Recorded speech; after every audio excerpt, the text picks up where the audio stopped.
Hello बच्चों, चलिए प्रश्न पढ़ते हैं। प्रश्न दिया है टी लिम्फोसाइट में टी संबंधित है। विकल्प ए थाइमस, विकल्प बी थायराइड, विकल्प सी थैलेमस, विकल्प डी टॉन्सिल। तो इस प्रश्न में हमसे जो पूछा गया है वो लिम्फोसाइट कोशिकाओं के विषय में पूछा गया है, अर्थात इस प्रश्न की जो मुख्य अवधारणा इस प्रश्न की है वो लिम्फोसाइट कोशिकाओं के विषय में है, अर्थात लिम्फोसाइट कोशिकाओं के बारे में जानना है। लिम्फोसाइट, तो चलिए सबसे पहले लिम्फोसाइट्स को समझते हैं। तो लिम्फोसाइट हमारे शरीर की श्वेत रक्त कणिकाएं अर्थात श्वेताणु का एक भाग होती हैं।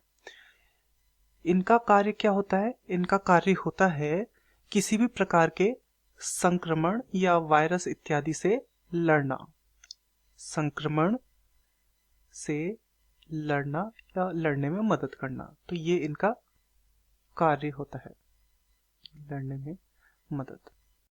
इनका जो निर्माण होता है, इनका निर्माण सदैव अस्थि मज्जा में होते रहता है। अस्थि मज्जा में इनका निर्माण सदैव चलता रहता है, परंतु इनका जो विकास होता है वो अस्थि मज्जा में नहीं होता। तो ये जो लिम्फोसाइट कोशिकाएं होती हैं, इनके भी दो प्रकार में इन्हें विभाजित किया गया है। दो प्रकार हैं। एक तो जो हमें प्रश्न में दिया गया है, जो कि है टी लिम्फोसाइट,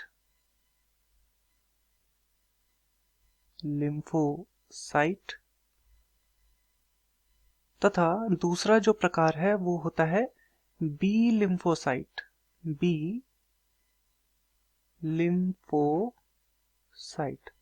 तो लिम्फोसाइट कोशिकाओं के दो प्रकार हैं, एक है टी लिम्फोसाइट, दूसरा है बी लिम्फोसाइट। तो पहले बी लिम्फोसाइट को देख लेते हैं। बी लिम्फोसाइट जो है ये अनुकूली प्रतिरक्षा में शामिल होती हैं। अनुकूली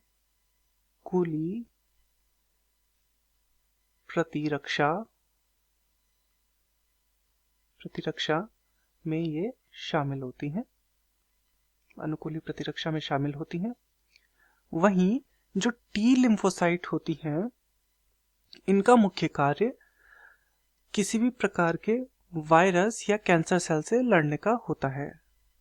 वायरस या कैंसर कोशिकाओं से लड़ना। तो ये शरीर के एक तरह से बाह्य जो भी आक्रमणकारी होते हैं उनसे लड़ने में ये मदद करती है।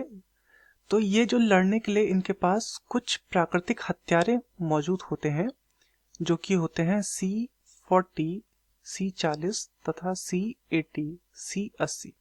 इन्हें हम प्राकृतिक हथियार कहते हैं।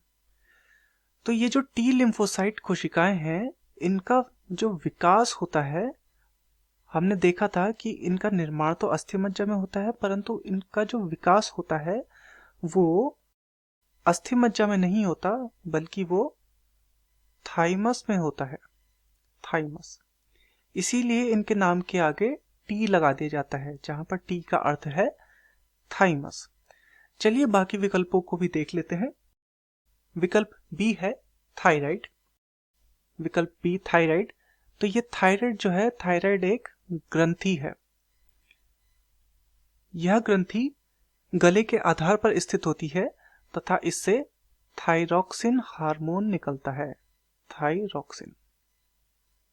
थायरॉक्सिन हार्मोन इससे निकलता है। थैलेमस, विकल्प सी, ये मानव मस्तिष्क का एक भाग है। मानव मस्तिष्क का एक भाग है यह जो थैलेमस है, यह चेतना एवं स्मरण शक्ति में महत्वपूर्ण भूमिका निभाता है। विकल्प डी है टॉन्सिल।